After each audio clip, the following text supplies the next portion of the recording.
Fala pessoal, tudo bem? Aqui é o Renato Boiú, da Veolink, e esse aqui é o CT Cybersecurity, todos os sábados às 9 da manhã no canal do CT. Você sabe qual que é a relação entre cibersegurança e o preço da gasolina? Parece meio absurdo, mas existe uma relação entre as duas coisas. Antes de continuar, eu quero agradecer a todos aí pelas críticas e comentários, sugestões.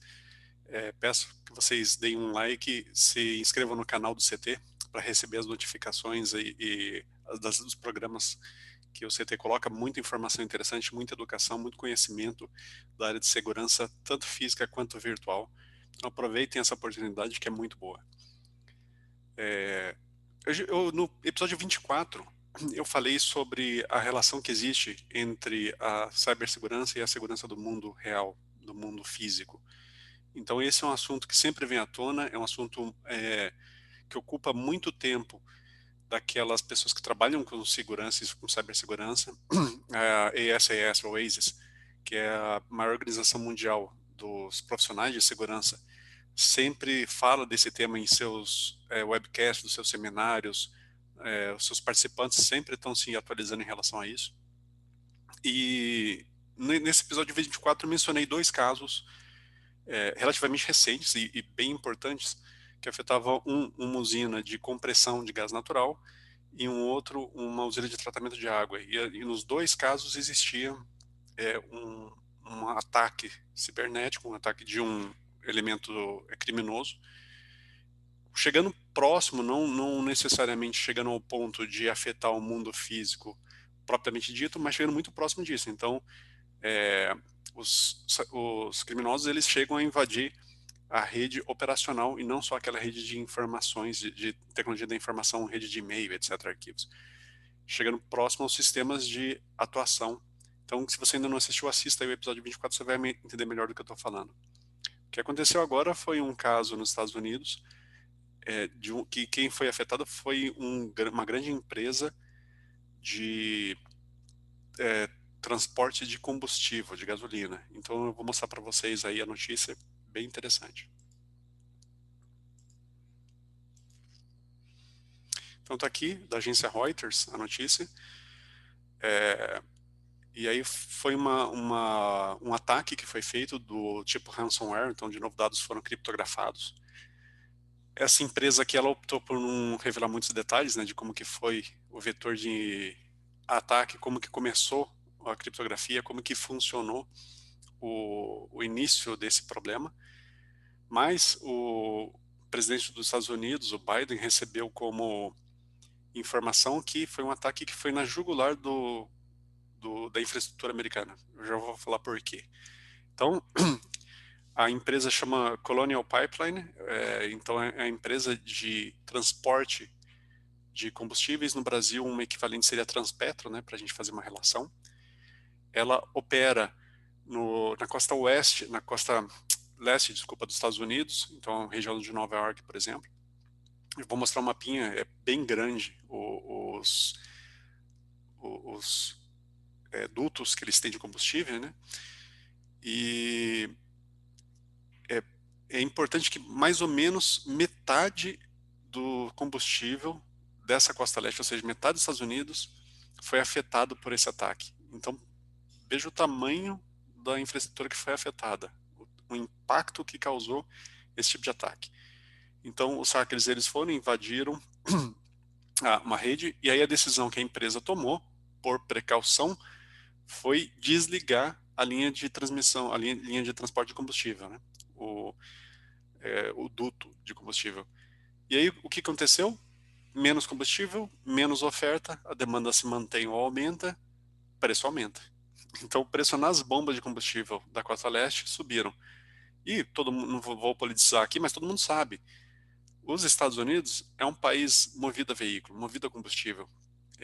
As guerras deles têm motivação petrolífera, tem a ver com o petróleo, não dá para fingir que não.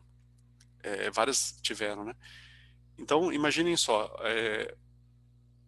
uma supressão, um problema de transporte de combustível que transporta 2,5 milhões de barris por dia de gasolina, que tem uma quantidade de tubulação de praticamente 9.000 quilômetros, teve que ser parado, teve que ser suspensa essas operações durante alguns dias por conta desse problema, afetando não só combustível para os veículos, como também aviação, combustível de aviação.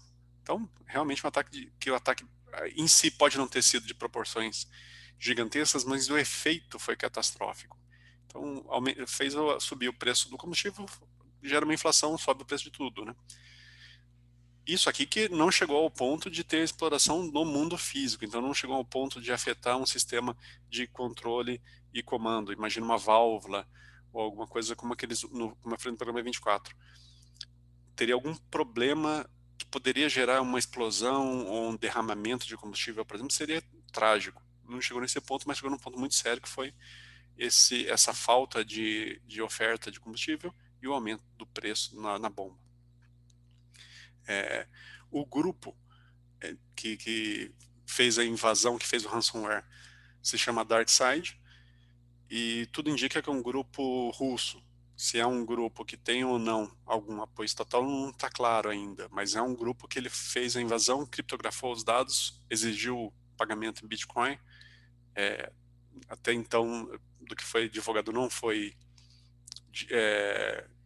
pago, não foi aceito esse resgate, essa demanda de resgate. E é interessante o seguinte, a empresa, logo em seguida, envolveu o grupo de cibersegurança FireEye, que eles não deram muita informação sobre o trabalho que eles estão fazendo, o trabalho de contra-inteligência, né, de tentar o que eles chamam de hackback, então tentar invadir os invasores para tentar recuperar informações de investigação e eventualmente até recuperar informações que tenham sido extraídas, né, e criptografadas. Mas, como é comum nesse tipo de contrato, não foi dado muito detalhe pela empresa contratada. Interessante é que, olhando os comentários de profissionais de cibersegurança que viram essa notícia e comentaram em cima dela, existe uma certa polêmica em quão possível é você ter uma camada de isolamento, o que os americanos chamam de airtight, entre a internet e o ambiente interno das empresas. Então há uma certa polêmica se isso é ou não viável no mundo de hoje. É lógico que naqueles sistemas que são mais críticos, isso é fundamental, um certo nível de isolamento. Mas isso na prática é possível, isso é viável. Existe uma certa lenda, inclusive, que algumas usinas nucleares e alguns silos de mísseis nucleares, eles ainda rodam com o sistema operacional da década de 80, com discos flop, ou seja, eles estão completamente desconectados da internet. Se isso é verdade ou não, há uma certa dúvida aí, mas existe esse mito. Então é interessante lembrar que esse problema aqui, que acabou de acontecer, ele ilustra bem o quanto um risco de um ransomware dentro de uma determinada empresa, dentro de uma determinada organização, pode afetar o mundo real, pode ter efeitos fora daquela empresa e fora do mundo cibernético. Então aqui a gente está falando de um efeito financeiro que não afeta só a empresa. Chegou a afetar os clientes, os consumidores desse combustível. E aí, olhando aqui os detalhes do efeito desse ransomware, tem essa ilustração aqui que mostra muito bem, quem conhece os Estados Unidos, o mapa que tem esse pipeline, esse duto de combustível, é gigantesco. Ele liga Nova York ao Texas. Ele, basicamente, ele está passando por todos os grandes estados da costa sudoeste americana. Não é uma brincadeira, isso aqui são realmente bilhões de dólares que um problema sério aqui causaria, né?